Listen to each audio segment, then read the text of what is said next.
Mike, just sharing the news with Sean being the starter. From your perspective, can you maybe speak to what went into the decision? A lot of thought, a lot of practices and reps and decision making. There's a ton, and we've got 2 starting quarterbacks. I think that's the one thing about it that unique to a lot of teams. We've got guys that we can win with. So hard decision, hard to really had to evaluate every practice in spring, all of fall camp. A lot went into it. So it's we had to pick one to go and take the first snap at the start of the season. Now, this is something the program is a position the program has been in before, but how difficult was this one specifically? Pretty hard because it's so close. You've got both guys playing very well. It's not like we've had one completely separate from the other. They both played very good football and have played very good football all the way to last year. So I think just trying to make sure we gave it enough time, and we had a plan and we stuck to it. We said we were going to wait through fall camp. We said that last winter, and we followed through with that and told the kids that, and they they had to compete every day. I think that was good for them and good for our team. When were you guys able to actually sit down and talk to Cody and Sean about this decision? Yeah, this morning we had it.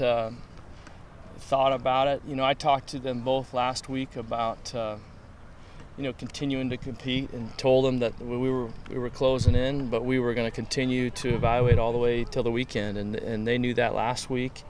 I told them that they would know as we get into preparation for Eastern on Monday today, and so there was no surprise there, and they came in before our meetings, and we told them to start the day. So that wasn't, they knew that was coming, and that's how we did it.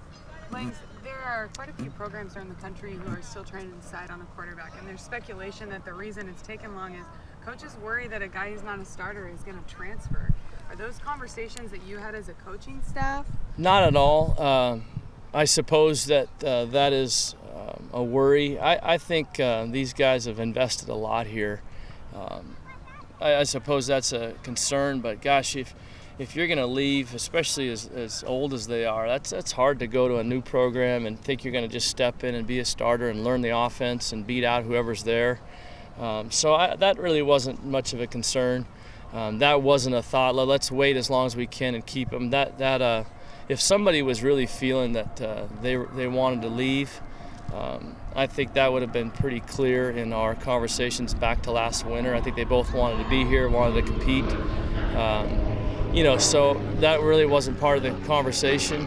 But I think there's a bunch of battles throughout the country. You see it every day. Someone just named their starter today, or they're going to play 2 in the game. That's going on all over the place. And in our situation, we feel like we've got 2 that have played enough where that's a great battle. 2 years ago, there was a lot to juggle with Sean being named over Kaz. What did you guys learn through that situation about how to essentially break the news or how to handle something like that? I think the best thing is the communication, just being up front and telling them exactly what we're doing. And I think we've done that with Cody and Sean all the way from last winter. We had to do that last season. We made some changes in season. On Sundays, we said, okay, hey, we're gonna make a change. We went into the bowl preparations being totally even and let it play out, and Cody was playing great, so we started him in the Alamo Bowl. But I think being upfront with those guys, being completely honest to what we're thinking, is easier to deal with. And it's hard because one of them's going to be disappointed, and Cody was today, and rightfully so. But Coach Tomey used to say they don't have to like it, but they got to learn to deal with it, and that's what he's going to have to do.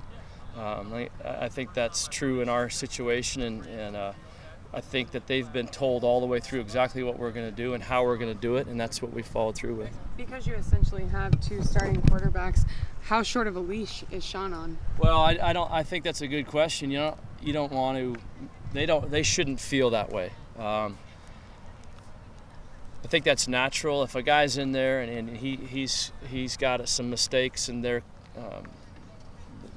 compounding and we're not going to let that go too long because we know what we have. But at the same time, we don't want them looking over their shoulder and worried about one bad play or a mistake here or there. That's not going to just pull a guy out of the game. And I told those guys that we're not going to just say, okay, you threw an incompletion, you're out. That's not going to happen. But we need consistent play at the same time. So that's not going to be a real short leash. We're going to leave a guy in there, let him play. Sean's going to play and do the best he can and stay in there. And if we have to make a change at some time, we would. And we've never been afraid of doing that. But at the same time, we don't want him looking over his shoulder and worried about coming out after a bad throw. How'd you feel about the timetable, 5 days from your first game? Is this something you'd like to announce a lot sooner in the future, or it doesn't matter to you guys? I think in a situation where a guy hadn't played much, yeah. If we had one of them hadn't played at all, I think I'd be worried a little bit about the amount of reps he had taken up into that first game. Our two have been even reps all the way through 29 practices and 15 in the spring. They've had plenty of work. They know the system. They're comfortable. I don't think our situation was necessary, and that was our plan. And we wanted to do that to give those guys ample opportunity to compete. And so I think it was good for them. They both had plenty of work. Thanks, Danny. Danny, you said there wasn't much separation. For Sean, I think the one area that people wanted, I'm sure you guys too wanted to see improvement, was decision making. Have you seen that from him in the spring, summer, and now in the fall camp? Yeah, and I think that just goes with continuing to be comfortable in our offense. We want to push the envelope on making a decision to throw a ball that's safe without being careless and reckless and turning the ball over. I think if you look at his interceptions from last year, there were a couple of times where he probably tried to force something in there, and so we've got to do a better job of that. We want to push the envelope on tight windows, but we don't want to be reckless and try to force them in there. So I think that's improved with him.